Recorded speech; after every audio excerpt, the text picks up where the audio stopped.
महाराष्ट्र में सिर पर चुनाव है, लेकिन अभी तक महाविकास आघाड़ी में सीटों का बंटवारा नहीं हो पाया है। कांग्रेस, शरद पवार की एनसीपी और उद्धव ठाकरे की शिवसेना के बीच सीटों को लेकर के जबरदस्त टक्कर देखने को मिल रही है। दोस्ती में दरार साफ दिखने लगी है। नेता साथ बैठना पसंद नहीं कर रहे हैं, एक दूसरे की मनचाही सीटों पर अपने अपने कैंडिडेट उतारे जा रहे हैं। ऐसे में सवाल उठता है कि आखिर ये चुनाव मिलकर कैसे लड़ पाएंगे। अब तक 3 दलों को एकजुट रखने वाले शरद पवार भी बेहद परेशान नजर आने लगे हैं। उनकी पार्टी भी ठाकरे की सीटों पर कैंडिडेट का ऐलान कर चुकी है।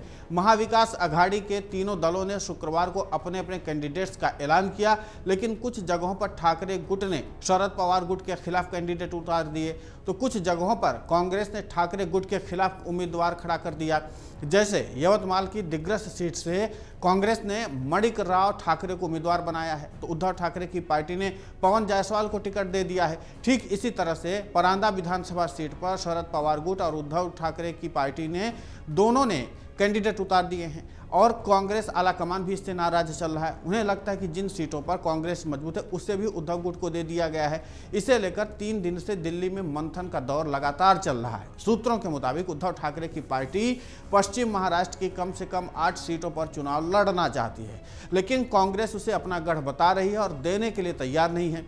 वर्षों तक बीजेपी के साथ गठबंधन में रहते हुए शिवसेना इन सीटों पर खुद को मजबूत मान रही है, इसलिए शिवसेना वहां पर भी नहीं छोड़ना चाहती है सीट को, और इसीलिए टकराव लगातार बढ़ता जा रहा है। कांग्रेस और एनसीपी पहले भी साथ रहे हैं, इसलिए वे स्वाभाविक तौर पर अपनी जमीन जानते हैं, लेकिन तमाम ऐसी सीटें हैं जहां उद्धव ठाकरे और कांग्रेस के साथ टकराव होता हुआ साफ दिख रहा है। इसलिए इस बार भी टकराव की नौबत है। शिवसेना नागपुर की 3 सीटों पर लड़ना चाहती थी, लेकिन अब कांग्रेस ने उस सीट पर कैंडिडेट घोषित कर दिए हैं। नामांकन में सिर्फ 3 दिन के समय बचे हैं।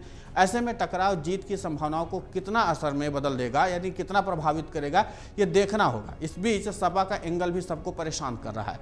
दरअसल सपा की जो 5 सीटें मांग रही थी, उसमें भी 3 सीटों पर महाविकास आघाड़ी ने अपने कैंडिडेट का ऐलान कर दिया है। महाराष्ट्र सपा अध्यक्ष अबू आजमी ने कहा कि उनकी पार्टी धुले सिटी, भिवंडी पूर्व, मानखुर्द और भिवंडी पश्चिम और मालेगांव सेंट्रल सीट पर चुनाव लड़ना चाहती थी। शरद पवार से इस बारे में बात भी हुई थी, लेकिन अब कांग्रेस ने मालेगांव सेंट्रल, भिवंडी वेस्ट से कैंडिडेट का ऐलान कर दिया है। उधर उद्धव गुट ने भी धुले सिटी से उम्मीदवार का ऐलान कर दिया है, इसलिए मामला अब फंसता हुआ नजर आ रहा है। मानखुर्द सीट से अब खुद अबू आजमी चुनाव लड़ते हैं और जीतते आए हैं, और उन्होंने कहा कि शरद पवार ने कहा था कि आज फैसला कर लेंगे, लेकिन अब मुझे लगता है कि पहले की तरह ही विश्वासघात हो रहा है। हमें लगता है कि वे सपा को सीटें नहीं देना चाहते हैं। अगर वे नहीं सुनेंगे तो हमारे पास और भी विकल्प हैं। महाराष्ट्र विधानसभा चुनावों के लिए शरद पवार की अगुवाई वाली राष्ट्रवादी कांग्रेस पार्टी ने भी कैंडिडेट की अपनी दूसरी सूची जारी की है। इस दूसरी सूची के जारी होते ही बवाल मचा है। दरअसल पार्टी ने दूसरी सूची में कुल 22 कैंडिडेट के नाम घोषित किए हैं। इनमें नासिक पूर्व से गणेश गीते, येवला से मणिकराव शिंदे का नाम शामिल है। येवला से अजित पवार की पार्टी के नेता और शरद पवार के पुराने सहयोगी छगन भुजबल मैदान में है। शरद पवार की अगुवाई वाली एनसीपी ने पहली सूची में 45 नाम घोषित किए थे। ऐसे में एनसीपी शरद पवार ने अब तक कुल 77 कैंडिडेटों का नाम का ऐलान कर दिया है। शरद पवार ने अजित पवार के खिलाफ बारामती से उनके भतीजे युगेंद्र पवार को चुनावी मैदान में उतारा है। शरद पवार की अगुवाई वाली एनसीपी ने पुणे की 4 सीटों पर भी कैंडिडेट का ऐलान कर दिया है। इनमें खटक वासला, पार्वती, पिंपरी और जुन्नूर विधानसभा क्षेत्र शामिल हैं। चिंचवड़ सीट से अभी उम्मीदवार के नाम की घोषणा नहीं की गई है। शरद पवार ने जुन्नार सीट में कांग्रेस का युवा चेहरा चुना है।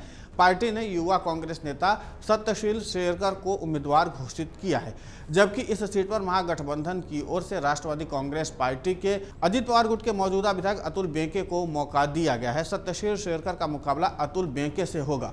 तो कुल मिलाकर के ये है कि महाविकास आघाड़ी में बात बनती हुई दिखाई नहीं दे रही। दरअसल जिस महाविकास आघाड़ी ने यह दावा किया था कि सब ठीक है, एकजुटता है, लेकिन यहाँ पर तो एक दूसरे के खिलाफ कैंडिडेट उतार दिए, और ऐसे में जब सीटों की लड़ाई शुरू होगी तो जाहिर सी बात है कि एक बार फिर बिखराव होगा, और इसके नाते से महायुति को नया मौका साधने का मौका भी मिल जाएगा।